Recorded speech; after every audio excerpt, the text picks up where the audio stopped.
Okie doke. All right. Well, welcome everybody. And gonna start right off with the solar news. And then I know Eric's got a question here and I've got some other information I thought I'd touch base on. Hopefully we'll get some more people joining here soon. The news this week, I saw that they've just come out with the report for the first 3 quarters for the United States on renewables. And actually renewables for the first 3 quarters of this year, 87.6% of all new electricity generating capacity is renewable. Solar was 38% growth over 2020, and wind 34% growth over 2020. So still growing very dramatically. When you compare, renewables currently represents about 25% of the US generating capacity. So what we're really seeing is it's still only a quarter, but it's basically 90% of everything new that gets added in each year. It was just last year that renewables passed coal, and coal is down to 19% versus 25% on renewables, and nuclear is down to 8%. So it continues to shrink. So I found those interesting. Speaking of solar growth, globally, they're expecting in 2022 that there will be over 200 gigawatts of new solar installed worldwide. And I know these numbers don't mean a whole lot, unless you get the context. Compare that to 3 years ago. 2018, it was 100 gigawatts. So it's doubled in 3 years. 3 years before that, it was 50 gigawatts. So it doubled in the time between 2015 and 2018. In 2012, it was 30 gigawatts installed that year. And in 2009, 10 gigawatts. So really, if we go back 13 years, we're installing 20 times as much solar as we did 13 years ago. Comparing what new solar will be installed next year, prior to 2015, there was a total installed capacity of 200 gigawatts. So essentially next year, we will install as much solar worldwide as had been installed on the planet prior to 2015. So it's clearly still in a very, very much a growth area. Speaking of that, I saw some projections for various states, so I thought I'd mention them. West Virginia is getting into the world of solar. That's something. 50 megawatts of solar is planned as far as utility scale. Most of these projections that you'll hear are going to be utility scale. Yeah, Bob, you had a question? No, there was a little piece of information along lines that you're talking about in the South. The Coal Museum in Kentucky has just put in a solar system on their roof. Okay, that's cute. We use everything here. We use everything here, Jay. We're for all answers. Yeah, every answer, all of the above, right? Well, I do have Kentucky. Kentucky just approved its first utility scale solar array, apparently. The Turkey Creek plant in Garrard County, Garrard County, Garrard, G-A-R-R-A-R-D. Yeah. Garrard, yeah, it's an old governor. Yep, it's a 50 megawatt solar array, but there's actually 815 megawatts of utility solar in the pipeline in Kentucky that's been approved and in process, which is going to move the great state of Kentucky from number 47 as far as solar is concerned in the United States to number 36. So well, that's every step counts, That's right. Compared by population, we're probably okay. Yeah, So- isn't the state motto of Kentucky, at least we're not Louisiana? I think that's No, pretty it's much. at least we're not Mississippi. That was always what it was when I was growing Okay. up. At least we're not Mississippi. Mississippi. Actually, it was thank God for Mississippi. Yeah. That was the other one. The brothers of the good St. X High School used to say, "Thank God for Mississippi." Thank God for Mississippi. I think George Bush is saying that about Donald Trump. There's that too. But Jay, I'm just curious. You said that's the first, and how big does it take to be qualified as commercial solar? And I asked that because driving down the road on 75, there's a big, I thought it was commercial solar array right off of the expressway, right south of Cincinnati, right south of 275. And I've also known that some of the co-ops have said that they have solar installations in. Right. I think, well, what they're saying is it's a utility scale that's been approved by the Public Utilities Commission. So my Okay. guess is some of those others may be to scale, but they were probably privately funded and not part Okay. of the regulated marketplace. So Okay. they're probably selling in at power purchase agreements, because I was looking that up too, because I couldn't believe Kentucky didn't have a large scale solar installation anywhere in the state. And I think it has more to do with going through their regulatory body. As Okay, opposed that makes to- sense, because I know of a couple of them at the co-op level, and as well as the one I see all the time on the expressway. Yeah.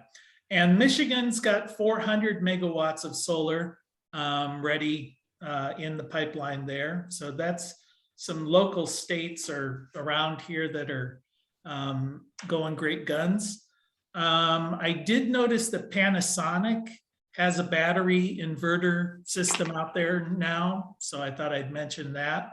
Just thought it was interesting, these name brands that are getting more and more into solar. And the bifacial solar, I'm going to talk a little bit about the tariffs and how that all worked. But if you may recall that the bifacial solar was exempted from the original round of tariffs. I don't think it was really exempted. I think they just forgot about it. And so it was sort of a loophole. And then in 2020, Trump said, nope, I want that part of the tariffs. So now it's just been pulled out again. So a judge ruled that action was not legal and they've been pulled out. Well, the tariffs are set to expire at the end of this year, so I don't know what kind of impact that's going to be, but the tariffs may be extended. There is a petition to have them extended for another 4 years. So we'll have to see how that goes. I was going to talk a bit about tariffs just because that sort of keyed in my mind. The tariffs is a subject we could go into a little more depth because there's some action that's going to be taking place. That's all I had on the news this week. I know, Eric, you had a question about insurance. Yeah, I had heard something about insuring solar arrays, and I'm thinking, well, that's probably something that we had to look into. And my wife asked me to ask you during this session. Sure. I know what we've done, usually with your homeowner's insurance, there may be specific items listed on your insurance policy. We have a number of outbuildings, and so they want us to give a valuation on the outbuildings, things of that nature. So we've just simply told them or had it listed on the homeowners as a certain value, so we've added this bit. It didn't add any more costs to the homeowner's policy any more than if you would put a little garden shed in or something that you decided was worth $10,000 or whatever. It's really going to be, for our homeowners anyway, it was a fixed amount. So we say we're going to insure it for $10,000 or $5,000 or whatever. The thing that really did affect our homeowners was the four-wheeler that we have. We have a little Kawasaki Mule. And man, that thing is like 1/3 of our homeowners policy just to have that thing insured. Because I guess they figure you're going to kill yourself on it or somebody's going to steal it. So Are you insuring the four-wheeler or is it liability? it's probably both. I think it's Okay. both. It's a specific rider on our policy. So Yeah, I know that a lot of people run around stealing those things, so um, I can see that as being a greater liability than a solar array. Did anybody else have anything for the good of the cause they wanted to bring up? Any questions? Okay, hearing none. Let me touch on the solar tariff. Can I do a quick one, Jay? Sure, Eric. Uh-huh. I'm sorry, I missed um I missed it when our good friend did his battery presentation. Did you by chance record that one? Yeah, all of these are recorded. And actually you can get a half an hour continuing education credit for your ETA certification. Okay. If you go into the solarpvtraining.com website, you can link into those. It's on the online course page. You'll find it there if you want the credit, or you can just go to the Blue Rock Station YouTube channel, and all of these are there as well. Okay. And then just a quick question. Did he mention that he had an offering that would be available? Because I would really like to try and make a solar generator, and I'm looking for a good battery. Oh, well, are you talking about the fellow who was in class with you? Yes. Yeah, his was more about solar charging, Okay. EV charging. Yeah, so there wasn't battery, but if you're going to do a solar generator, depending on if you're wanting to go budget wise or if you're wanting to go first class, there are a lot of good batteries out there if you're willing to spend the money, and probably a lithium ion battery would be a good one. Certainly a lot more power for the weight and space. But if Okay. you're wanting to go cheap, you might want to check with your local country club or whatever. They may be willing or getting rid of deep cycle batteries from their golf carts. Some of those country clubs swap those out every year, and they're still good. So you can get them for core charge costs. You can also do that at local airports as well. Okay. The aviation batteries, I think the FAA requires that they be traded out every year. So, So I'm reading your book, Jay, and I was wondering, so I want to have, until I can get my larger solar panel and battery backup solution maybe next year sometime to get through the winter, I wanted to be able to go and run my blower for my furnace and my refrigerator. So is that 2 boxes? No, it could be, or it depends on how you're going to connect them. You could, because they're probably located in very different places in your home. It might very well be 2 boxes unless you can somehow separate those circuits out and connect them to something in your utility room. That's going to be kind of up to you. What I've done in the past, because your refrigerator, you can wheel this thing around and just plug your refrigerator in. When it's done cooling down, move it in and plug your blower in.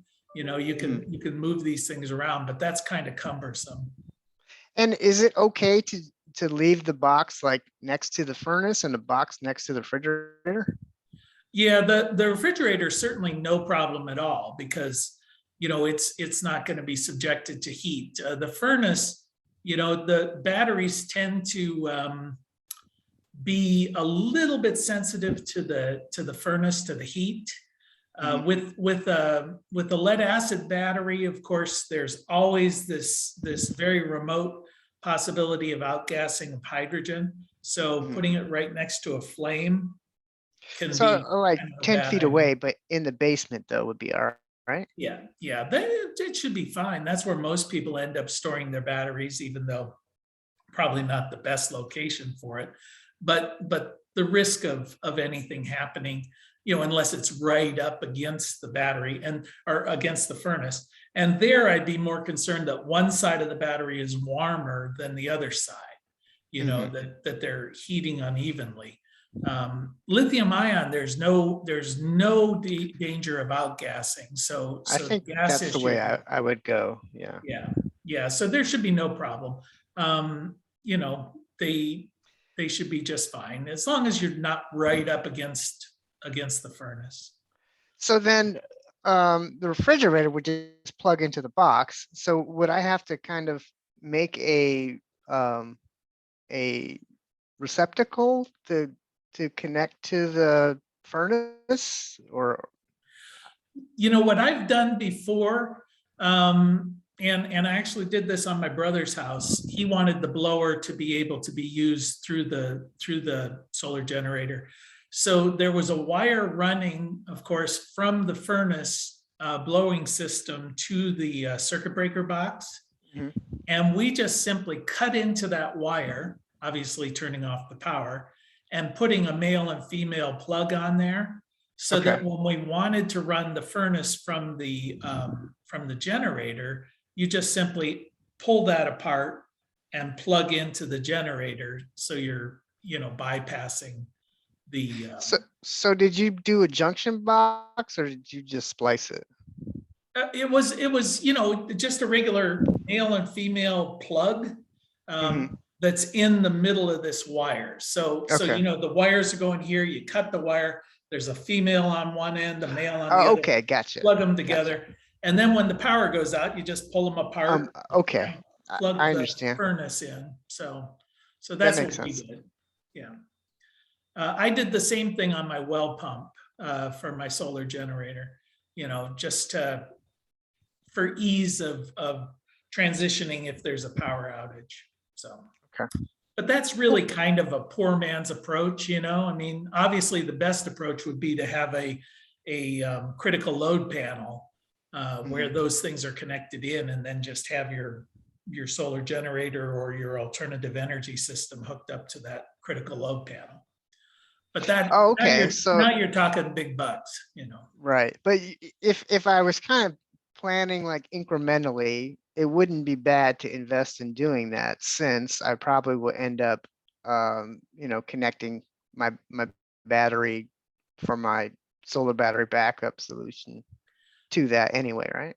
Yeah. And then what you could do if you had a big enough solar generator is that critical load panel. You could just have your input breaker connected to a, to a male power lead, and just plug the input breaker for that critical load panel into your solar generator. Okay, The same way as you would have your battery system and everything else hooked into that breaker, just a different source. So.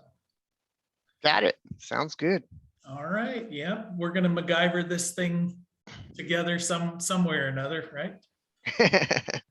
Okay. All right. Well, let me jump into the solar tariff thing, because I did see in the article that what is it? Anyway, one of the government committees is going to be making their recommendation to President Biden about whether or not to extend the tariffs. And it's going to happen within the next couple of weeks. Right now, the tariffs are set to extend until the end of this year, but January 2022, they're supposed to go away. And the tariffs currently only apply to Chinese manufactured panels. So I thought, well, let's take a look back, because we're at the end of a 4-year process on these tariffs, to see, if anybody's done some in-depth analysis on whether these things worked or they didn't work.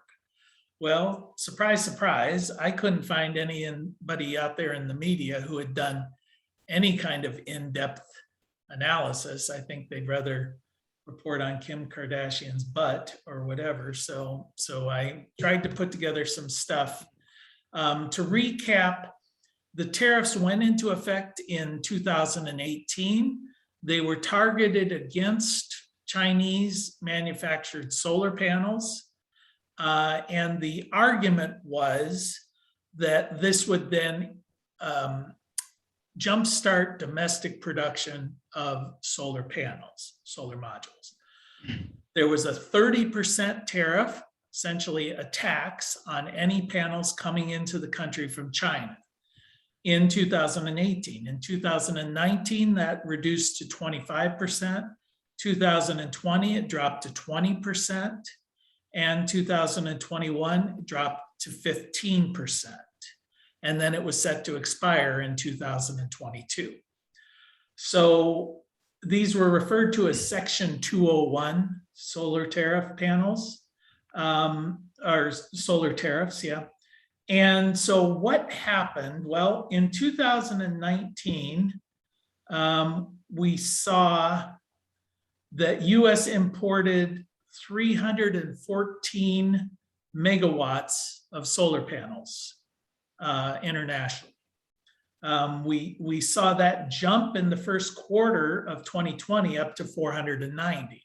So I guess the bottom line here is that we saw imports drop in 2018, drop pretty dramatically. They dropped about 36% in that first year of the tariffs.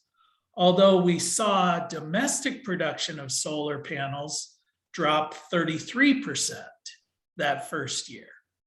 And the reason for that primarily was everybody stocked up on panels in 2017 in anticipation of these tariffs.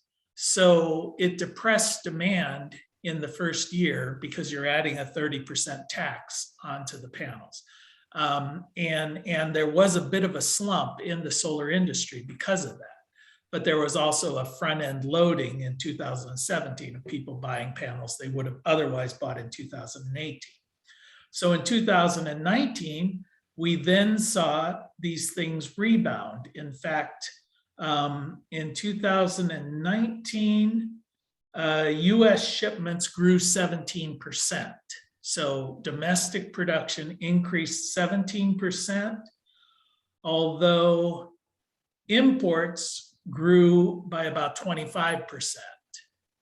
2020, domestic grew by about 25%. Imports grew by 35%. So pretty much we're seeing, to my way of thinking, zero effect on the domestic marketplace. When we see into 2021, imports grew another 26%, domestic a little bit less than that. So what we did see, a significant change, well, first off, it added about 10% to the cost of a solar installation because it's just a flat tax. It's a tax on solar. We saw a dramatic shift in countries of origin for where these solar panels came from. So in 2016, China accounted for about 28% of the panels that came into America. By 2021, down to about 9%. So Vietnam in 2016 was 7%, increased to 37% of where we brought these things. So we basically shifted from China to Vietnam and Malaysia and Thailand and South Korea. Those are the, yeah. Are those Chinese companies that moved Yes. into those countries? Yes, That's funny. pretty much. It's when you look at it like Vietnam especially, it's Chinese labor, Chinese capital, Chinese parts. They just basically moved the building from somewhere in China to somewhere in Vietnam, and they called it Vietnamese. So that was responsible largely for the shift. It was playing games. And so then, of course, this year there was a movement to say, all right, we're going to acknowledge that these guys have been playing games. We want to now start putting tariffs on Vietnamese, Malaysian, and Thailand solar panels. Well, that came before the hearing, and I reported, I think last week or 2 weeks ago, that failed. You know, it strikes me a lot as kind of whack-a-mole, because if they went ahead and put a tariff on Vietnamese panels, then they'd move it to Bangladesh or whatever, and then we'd have to put a tariff on Bangladeshi panels, and then they'd move it somewhere else. And so I think in looking at the numbers that I've looked at, it's pretty compelling that it did pretty much nothing except increase the cost of installing solar, which I believe was their primary motivation in the first place. Yep. You know, The it wasn't oil a company. thing about spurring the domestic production as much as it was, how can we repress some of the growth of solar by increasing the cost of putting in a system as compared with, you know, fossil fuels. Although from the report here just a few minutes ago where 90% is renewable, that it didn't accomplish that either. It really was just kind of an excise tax on people who wanted to install solar. So those were my perspectives on that. Did anybody else have any other viewpoint or comment to add on the whole idea of tariffs? Well, Jay, as you might imagine, I think that it doesn't hurt us to try and encourage to have some of the stuff built in the US because, you know, Supply chain. sooner or later, we need to be able to produce stuff for ourselves. We can't just all be flipping burgers. Yeah, I mean, I think that would help us a lot. I agree. I agree with the sentiment, but tariffs historically have proven to be a very poor way of doing that. You know, what the Chinese have done to encourage domestic production is they've subsidized domestic production. You know, they've gone in with grants, with money to fund the production. And that's proven to be effective for them. That is proven to be effective, and that's the way that they've taken many industries out of the US. And you know what happened after that? Suddenly it became too expensive to hire people in Shanghai for us because, you know, once they got all the production, they said, oh, you guys want this? Well, maybe we'll send it to you, maybe we won't, depending on how we feel today. Or maybe we're gonna increase our export VAT because maybe we prefer to have some of these products that we're making stuff over there. They said we'd prefer to have it in China than export it to others. So we're going to increase the export VAT and make you keep it in here or suffer a financial penalty. Right. I don't disagree with you at all. I would just come back again to say tariffs are a crappy way of addressing them. I wouldn't disagree with you, but I don't know a better one. I mean, under having the entire taxpayer base pay for your industrial complex, I'm sure would not go over well with a lot of people either.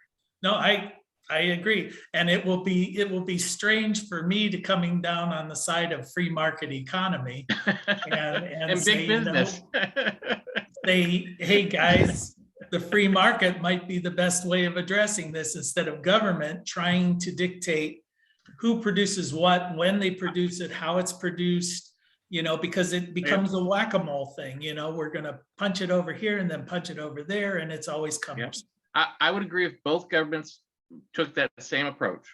Yeah, but they don't. But when one government subsidizes and the other one doesn't, it makes it unfair. Where their money is. Yeah. Well, and in some respects, I'm not all. If China wants to pay part of the cost of my solar panel, I'm happy for them to do so if they're going to sell it at a loss. The problem comes in with supply chain disruption when we don't have control in the future. You know, it may benefit me today, but it's going to hurt someone else in the future. It's going to hurt your kids and grandkids in the future because all of a sudden, forget solar panels, you know, computer chips. We found out what happens when you make all your computer chips someplace else, and then all of a sudden, you know, if somebody over there decided they didn't want to give Americans computer chips, well, too bad, America. Or Europe or whoever else. Or rare minerals. Rare earth minerals, Well, that's a little different because I guess they're in their country, you know, who controls. No, they're in Africa. They're in Africa. They go over in Africa and line them up. They sell them roads and bridges and stuff that they can't afford. And then when they can't afford it, they foreclose on the mines. Yeah. Yeah, yeah, they learned from us with banana production, Well, things like that. We Yeah, don't do those it's- horrible things anymore, Jay. Come on, Oh, you know yeah, I better. know. I know. Well, and you're assuming that our domestic corporations will be benevolent and look out for number one, look out for us. I'm in no way assuming that, but if push comes to shove, we saw what they did with the respirators, but they said, okay,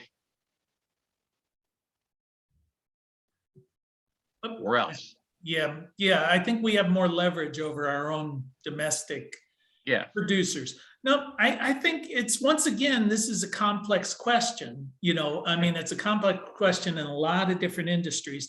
How do we deal with this? We've gone on probably a 40-year binge of globalization, and Mhm. we're beginning to see some of the repercussions of taking that tact.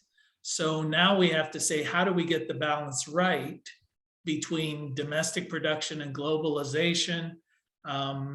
And what are the proper tools to make these things work? I just think, I keep coming back, tariffs are like swatting flies with a sledgehammer. You're just not gonna be very successful. I would agree, but I'm whatever if you can give me the better answer, I'm all for it. I mean, we're all getting fat and sassy on cheap TVs and phones. Yep.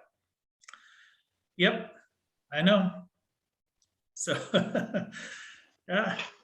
All right, anybody else have any comments or solutions? Eric, you're sitting there. Tell me the solution to this. We need solutions. Yeah. I don't got anything. I think the government has good intentions, but it always, the execution or implementation seems to not go the way it was supposed to go. Yep. Yep. Another reason why I would not encourage anyone to vote for me for office, because I understand my limitations, but I have a thing that I like to say every election season. It says, I wouldn't vote for anybody who actually wants to get elected. So that sort of indicates they're not qualified. So, yeah. We can't do anything else. That's Right. right. Okay, anybody else have any comments or any questions before we call it a day? Hey, Jay, it's Bruce. Have you heard anything from our friend that did the presentation, the Czar Power, Tony? No, I haven't heard from him since then. As far as that was the charging station presentation. No, I haven't heard anything from him at all.